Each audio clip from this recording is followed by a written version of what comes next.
ठाण्यातील गोडबंद रोड येथील बोरीवडे येथील मैदान अतिक्रमण मुक्त करण्यात यावे अशी मागणी करत आज मनसेच्या पदाधिकाऱ्यांनी ठाणे महापालिकेच्या 3ऱ्या मजल्यावरील शहर विकास विभागाच्या दालनाबाहेर फुटबॉल खेळून निषेध नोंदवला आहे।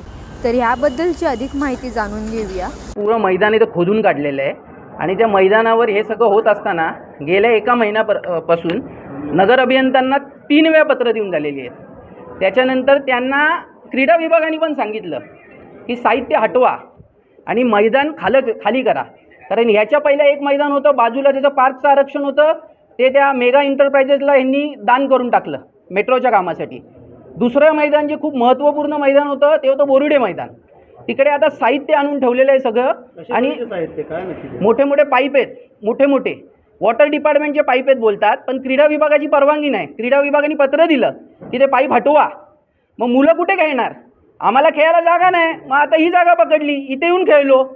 कारण जर पालिका स्वतःचे मैदानं सुरक्षित ठेवू नाही शकत, पालिकेचेच अधिकारी मैदानावर अतिक्रमण करत असतील, ते त्यांच्याच विभागाला जर जुमानत नसतील तर ही भयानक गोष्ट आहे।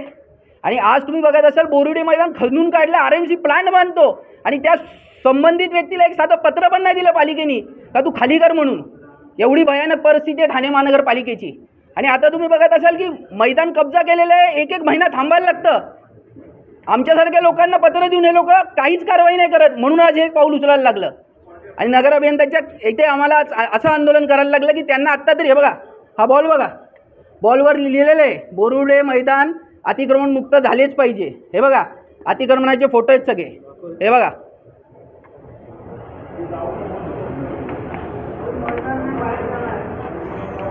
साहित्य कशासाठी कोणत्या कारणास्तव आणलं? कोणत्या कारणास्तव आणलं साहित्य? पुढचं काय प्लॅनिंग आहे?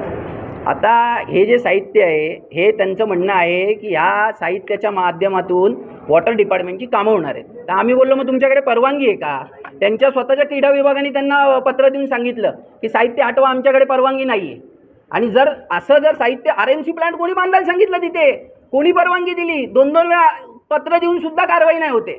तरी ठाणे महानगरपालिकेचे नगर अभियंता हे झोपी गेलेले, त्यांना जागं करण्यासाठी आज फुटबॉल इकडे खेळलो आहे।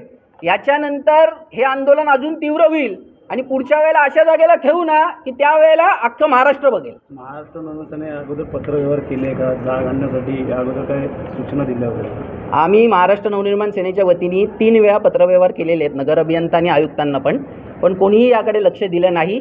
आणि आज आमच्याकडे पर्याय नव्हता, त्यांना सांगून थकलो। क्रीडा विभागाच्या इथे फेऱ्या मारून जर काम नसेल होत तर पालिकेचे आम्ही इकडे नगर अभियंता इथे ठेवूनच दाखवलं ना की बाबा मुलांना खेळायला जर मैदान नसेल तर आम्ही इकडे घेऊ, आम्हाला परवानगी नाही ना इथे खेळायची।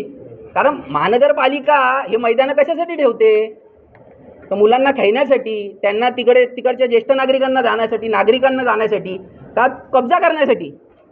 आणि कब्जा अशा प्रकारे केलेला आहे की कोणालाही तिकडे तुम्ही जाल आणि बघाल तर 5% मैदाने कब्जा केलेलं आहे, सरळ कब्जा केलेला आहे आणि कोणीही लक्ष देत नाही आहे। आणि हा कब्जा माझा आरोप आहे का नगर अभियंत्यांच्या वर्ध हस्ताखाली हा कब्जा झालेला आहे।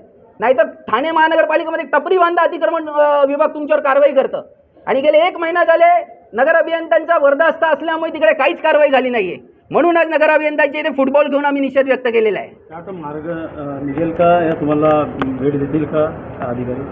नाही, आम्ही भेट घेणं हे आमचं यामागचं उद्देशच नाही आहे। आमचं उद्देश हे की लोकांपर्यंत ही गोष्ट पोचली पाहिजे आणि पालिका आयुक्त साहेबांपर्यंत पोचली पाहिजे की अशा प्रकारची अतिक्रमणं जर पालिकेच्या अधिकाऱ्यांच्या वर्ध हस्ताखाली होत असतील तर मग सामान्य नागरिकांनी जायचं कुठे आणि कोणाकडे बघायचं? सध्या शहर स्मार्ट सिटीच्या धर्तीवरती वळत आहे, त्यामुळे हॉस्पिटल असतील, मैदानं असतील, इतर देखील असतील, शाळा असतील, कॉलेज, मात्र काय वाटतं मैदानाचं जर काय तर स्मार्ट सिटी भविष्यात निर्माण होईल का? नाही, स्मार्ट सिटी ठाणे महानगरपालिका हे फक्त देखावा करते आणि पुरस्कार आणते, पण खरं बघत असाल तर आज ठाणे महानगरपालिकेची एवढी बिकट अवस्था आहे की शौचालयाची अवस्था जाऊन तुम्ही बघा, ठाणे महानगरपालिकेने बांधलेले किती त्याची दुरवस्था आहे। तुम्ही जाऊन गार्डनची अवस्था बघा।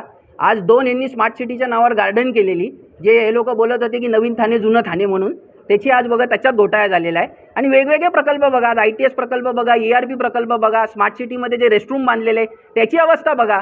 खरंच ठाणे सिटी स्मार्ट झाले का? आज नवीन ठाणे रेल्वे स्टेशन 2018चं काम होतं, अजून 2024 सोडवला, अजून झालेलं नाही आहे. आज तुम्ही सॅटिसचा प्रकल्प बघा, तो पण 2018 पासून सुरू आहे, अजून पूर्ण झालेला नाही आहे. सगळे प्रकल्प अपूर्ण आहेत, फक्त पैसा लाटण्याचा डाव ह्यामागे पालिकेचे अधिकारी करत आहेत.